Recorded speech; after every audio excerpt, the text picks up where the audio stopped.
A muchas personas se les hizo familiar el discurso del señor presidente Pedro Castillo, y es que ya el equipo de La Encerrona le ha hecho un fact-checking y resulta que ha copiado párrafos enteros del discurso que la semana pasada nomás había dado el premier Aníbal Torres, ¿no? Estas partes en donde él dice hemos hecho esto, vamos a hacer lo otro. Bueno, todo era plagio del otro discurso de su premier, ¿no? Sí, por eso es que, de verdad, parecería broma, pero Andrés Calderón, que ya está conectado con nosotros, ayer tuiteaba algo que no se aleja, ¿no?, de esta realidad. Este discurso pudo ser un Google Drive, pero además no solo es eso, es un copia y pega, es un mensaje gaseoso. El presidente estaba acostumbrado, Andrés, buenos días, gracias por estar con nosotros, a dar mensajes o de 2 minutos o de 1 hora como el que hemos visto ayer, pero sin decir absolutamente nada, ¿no? ¿Cómo tomas este mensaje y lo que ocurrió horas después con Aníbal Torres? Bienvenido, Andrés. Estaba sin audio, creo. Sí, buenos días. Sí. Me pasa en clases y ahora me pasa en televisión, disculpen. Buenos días, Claudia y Pamela, ¿cómo les va?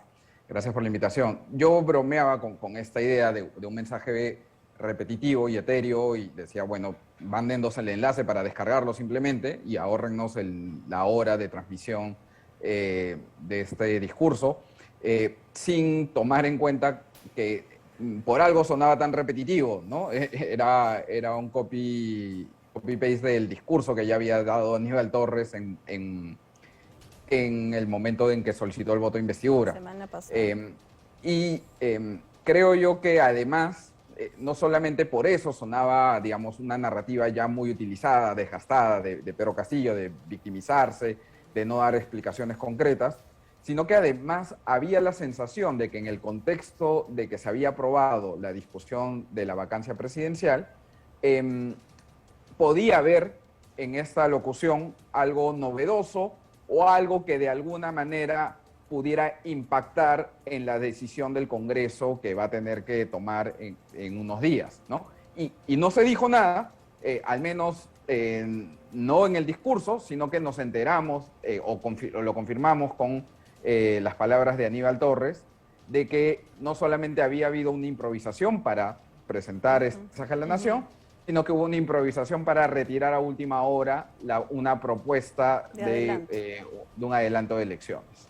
Ahora, ahí sí yo quisiera la lectura desde el lado político, porque que Aníbal Torres salga al frente a dejar sin piso al presidente tiene detrás el hecho de que el gabinete no haya finalmente respaldado la propuesta y que Aníbal Torres esté en soledad haciendo anuncios que complican al propio presidente en medio de una situación que tú señalas va a ser evaluada el próximo 28 con esta vacancia. Sí, parece ser que en verdad la construcción de esta iniciativa venía desde Aníbal Torres. Él mismo había anunciado un par de días antes que iban a haber algunas sorpresas en el mensaje presidencial, y parece que no pudo contener su frustración, ¿no? Y después de que el presidente decide no lanzar esta propuesta, él termina poniéndolo, dejándolo un poco fuera de juego y anunciando que sí se había discutido y que a último momento lo retiraron. Puede ser que todo el Consejo no haya estado unificado en esa posición. Yo creo que también puede haber habido algo de rechazo desde parte de la bancada que lo apoya y que lo acompañó el día de ayer, ¿no? Y que de alguna manera refleja que la estabilidad de la presidencia descansa en buena parte en los intereses, en el alineamiento con los intereses particulares de muchos parlamentarios, algunos de ellos o muchos de ellos de Perú Libre, ¿no? Claro. Si es que el adelanto de elecciones los pone ellos en jaque, pueden perder el curul, perderían la influencia que tienen el Ejecutivo y entonces no están dispuestos a jugarse esa ficha. Ahora, Andrés, tú habías mencionado una palabra clave aquí, improvisación, ¿no? Y no se entiende porque él ya estaba desde la semana pasada pidiendo una oportunidad para hablar frente al Congreso de la República y terminó copiándole el discurso a su premier. ¿Crees tú que ha perdido una oportunidad para tratar de bajar los humos y más bien lo que ha hecho es darle más combustible a lo que se le va a venir el día 28? Creo que no tiene un gran efecto y desde esa perspectiva el mensaje es una oportunidad desperdiciada para el presidente de la República, ¿no? O sea, es un uso excepcional el que demanda estos mensajes desde el Congreso, que se han hecho anteriormente para dar grandes discursos en asuntos de tremendo interés nacional, ¿no? Diferendos marítimos, respuesta ante alguna grave crisis. No era el caso, parecía que la coyuntura era únicamente de política, de interés únicamente del presidente.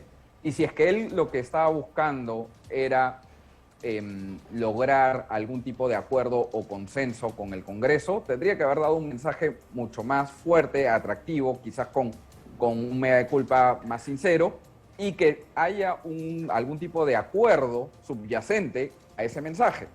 Creo que varios congresistas han respondido con esta idea de hechos y no palabras, ¿no? Porque ese discurso realmente parece más de la narrativa poco consistente, con poco fundamento, mucha forma y cero fondo, a los que ya nos viene teniendo acostumbrado el Ejecutivo. Bueno, sin enmienda, ¿no? Porque si no, hoy no estaríamos esperando también las interpelaciones de dos de sus ministros tan cuestionados.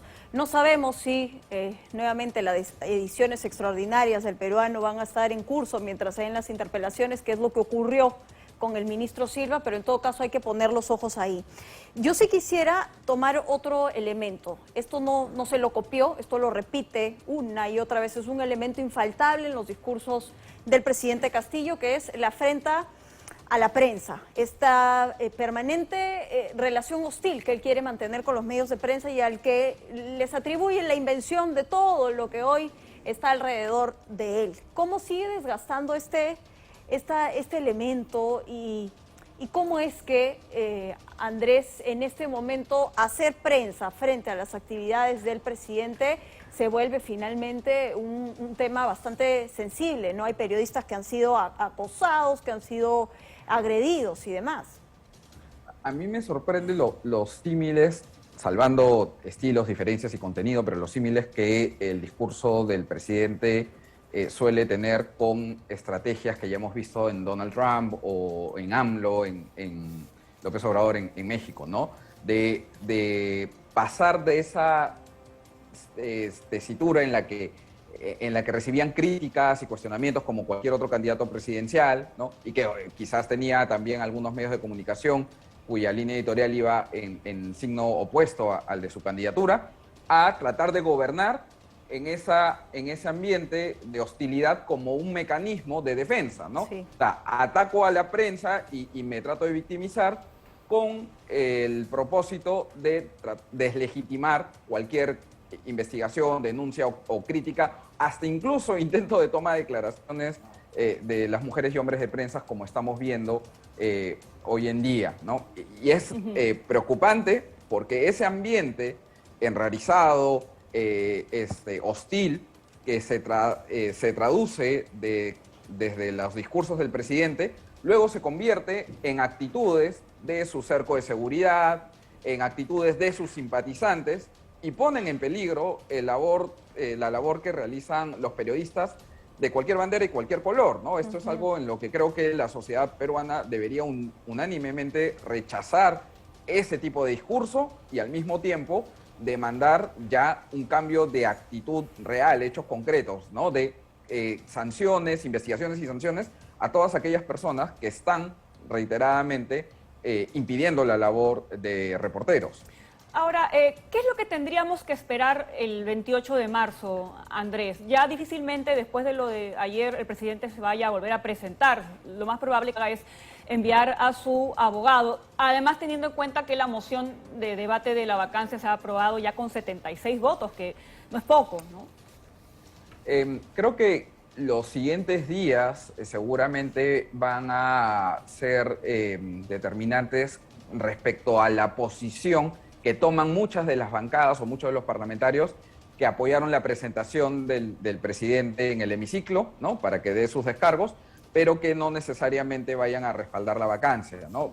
Digamos que si hacemos los números tradicionales, uno pensaría que es muy difícil que lleguen a los 87 votos, salvo que la coyuntura nos marque nuevas revelaciones que pongan en una situación más endeble al presidente Castillo. Yo me imagino que desde el Ejecutivo van a tomar una posición un poco más moderada, prudente, retraerse, porque digamos que parece ser que tampoco muchos argumentos de defensa tienen Pues, ¿no? de momento para exponer, ¿no?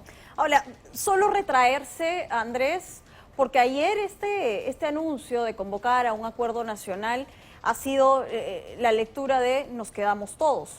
Y eso es bastante cómodo también para varios de los parlamentarios que parecen estar aferrados al cargo.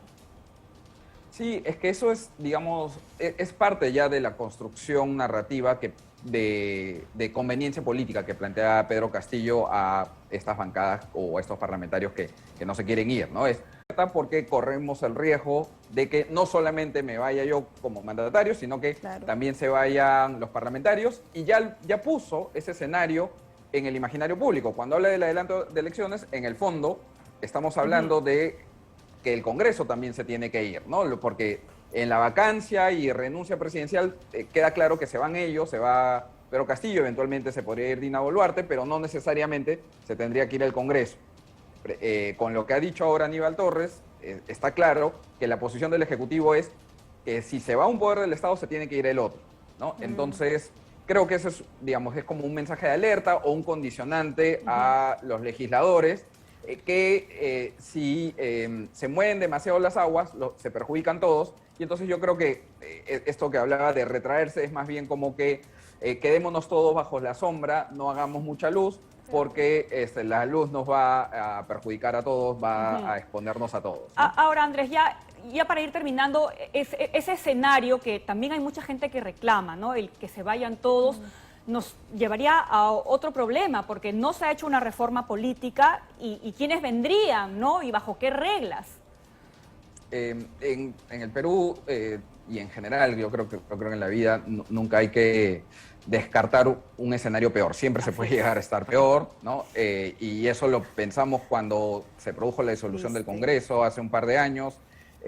La siguiente conformación no mejoró las cosas, esta conformación tampoco da muchas luces de esperanza, nos paramos quejando de cada presidente, o sea, digamos, las cosas no van a cambiar mágicamente si es que las condiciones o las premisas no varían también, ¿no? Y lamentablemente seguimos trabajando con las mismas premisas. No estoy seguro de si el escenario del que se vayan todos daría algún tipo de solución, o traerían quizás otro tipo de problemas. No sabemos si mejores o más difíciles de abordar, pero no solución mágica sencillamente no vamos a tener, lamentablemente, ¿no? Se vienen tiempos aún difíciles. Gracias a Andrés Calderón por haber estado